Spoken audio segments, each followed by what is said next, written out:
taking the clay off of it. I'll put it somewhere safe. Who's this? And that there.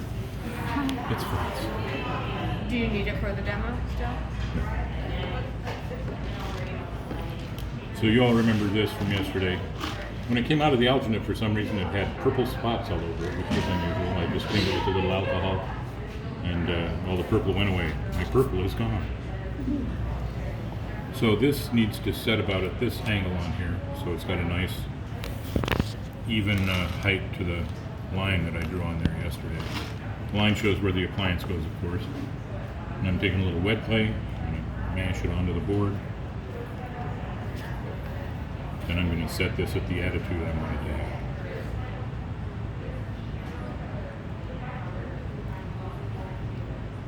I don't want to make this too tall because that just uses extra material. Now I talked before about having about an inch of space around the perimeter. I got a little shy here of what I wanted, but that's fine as long as the prosthetic is contained within the space of the stone. You have to look out for things that could be potential undercuts, like right here on the mold. You don't want that to suck in so far that it creates an undercut in your mold. But what I'll do on this layup is I'll just fill that in because I don't need that area of the mold anyway.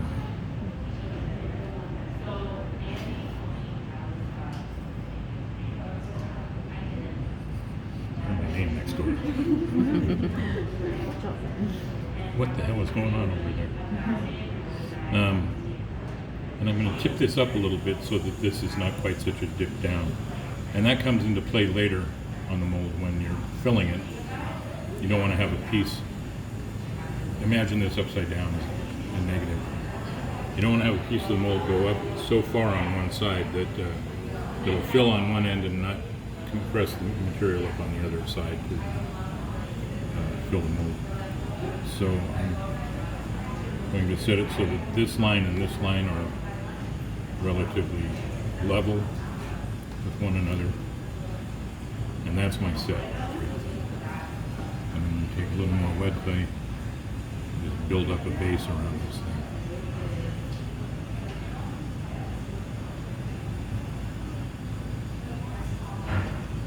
You need to leave enough room for your flashing and your keys in the mold.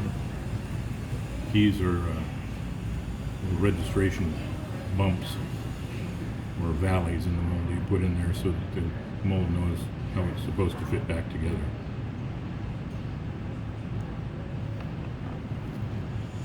These ultimately we'll do a cast on this with silicone, and it'll be poured up in urethane.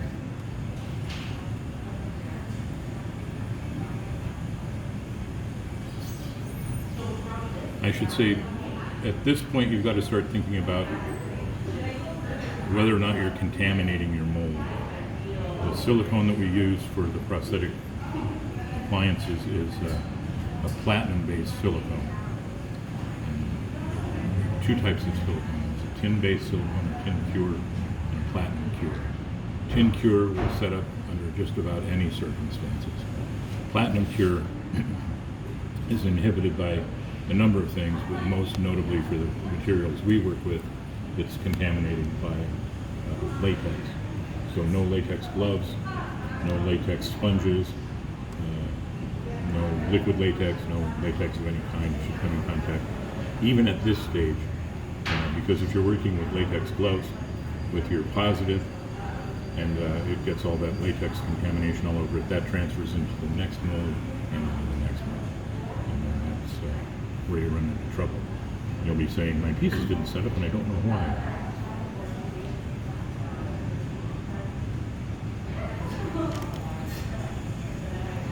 You can do this by cutting slabs also and just laying your slabs around, but I think it's faster to do it this way. And you'll do this procedure for each one of your snaps. So you'll have a snap for each eyebrow, snap for the nose, snap for the chin. And the way you know how big those snaps need to be is you take your play piece, lay it on there, trace around it with a pencil, that transfers into the silicone, or I mean the alginate when you do your alginate snap, and then you can, it transfers onto your stone ultimately. I re-outlined the plan from this so that I knew where to avoid with my water play as I do my layup. So as I look at this, I'm thinking about my keys, and I'm thinking I'm going to probably have one key here. They work well if they're in a triangle. Think of it as like a three-legged stool. If you've ever had a three-legged stool, they sit flat on any surface because 3 points define the plane. So they're about a 1/2 inch in diameter. So there will be one here, and one over here. That'll be my triangular stool.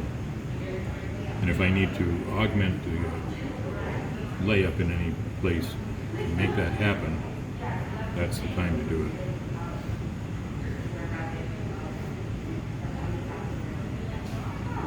Some mold makers like to put the keys in as they're making the mold.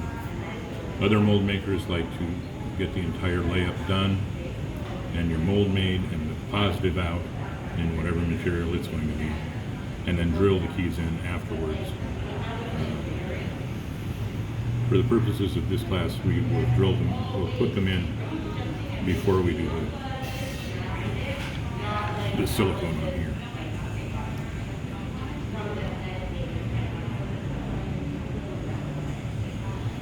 There are also times when you want to put in what we call contact points, which are just exactly what they sound like.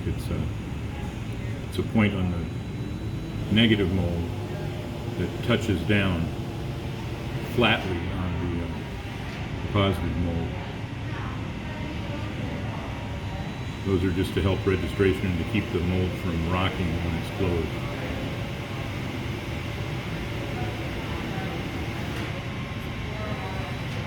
These molds they're very particular in the way that you have to make them. It'll feel very cavalier, but there's a lot of thought behind all of it so that they work properly.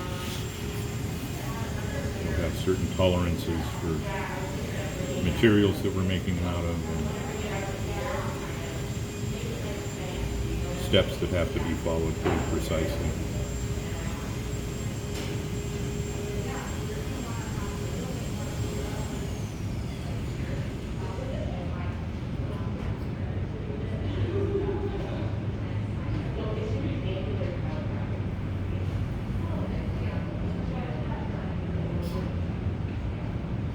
So I tried last night to think of other stories I could tell.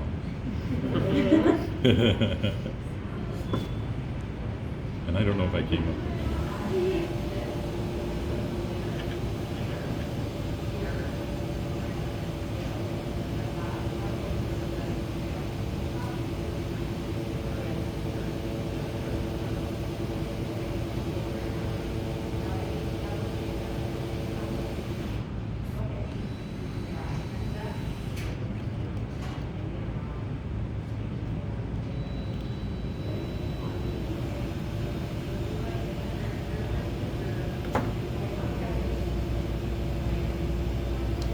So the rake, of course, straightens, shapes out, and makes things a little level. And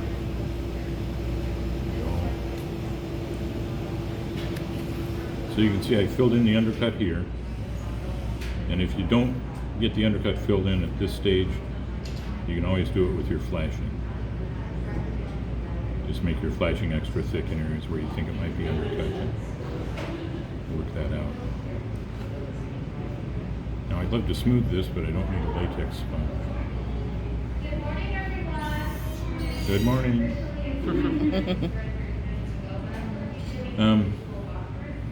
Do we have some crystal clear yellow sponge? It's rocketing in. Just throw it. Thank you.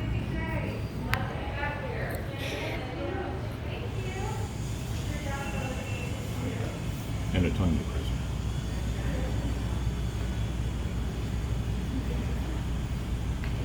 So this is fine because it's a cellulose sponge. No latex.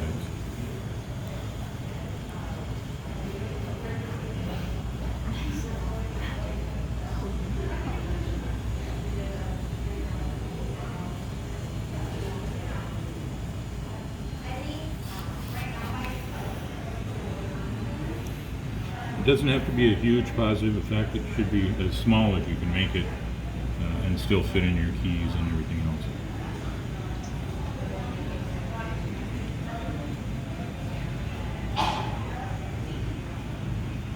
It should be pretty smooth in the blends between the clay and the Ultra Cal. I have in the years I've been doing sculpture work for studios, sent many a mold back to this mold department because the blend in the clay was rough, and that's the last thing you need when you're trying to blend an appliance edge off on a transition surface like that. You want the blend to be just glassy smooth so that it doesn't affect your edge. So then that one needs to be fixed right here. Yep. You have a favorite mold you've done? Well, I mean, I worked on all of the molds for all the dinosaurs on Jurassic Park. Those were fun because they were real challenging. The mold for it wasn't part of the mold, it was the underskull for the Brachiosaur. The mold was 7 feet tall, and we laid it down on the ground and did carbon fiber on the layup for the underskull for it. And because it was done in 2 halves and then the mold put together, it required someone to crawl inside the mold and blast the seam down both sides. So that fell upon me since I was the lead artist on it. And I was inside of it and with a full air supplied respirator, and I still smelled fiberglass fumes. It's like, wow, that's got to be strong for that to be like that.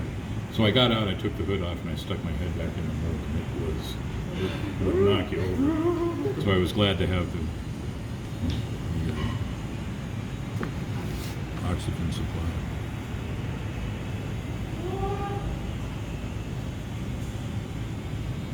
That I'm going to leave like that because there's no appliance there.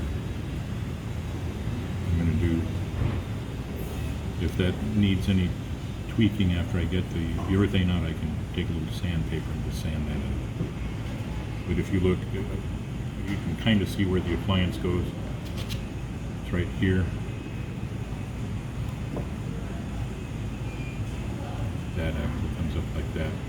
So there's not any place where I'm blending an edge that's off the stone, for one thing. But here where it crosses over, I've made that pretty smooth. This transition is pretty smooth.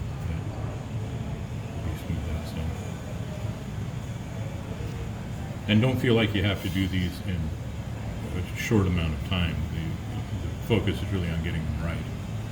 So if you need to put additional clay on and rake it out a couple of times and ask me questions or ask the interns questions, feel free to do all of that and more to make sure that the molds are really correct. I'm going to run this to the booth real fast and give it a spray after I put a couple of keys in. Well, I'm not going to put a couple of keys in it because I was going to do it with this, and I have to use a drill to drill the stone. Anyway, this will get crystal clear and I'll be right back.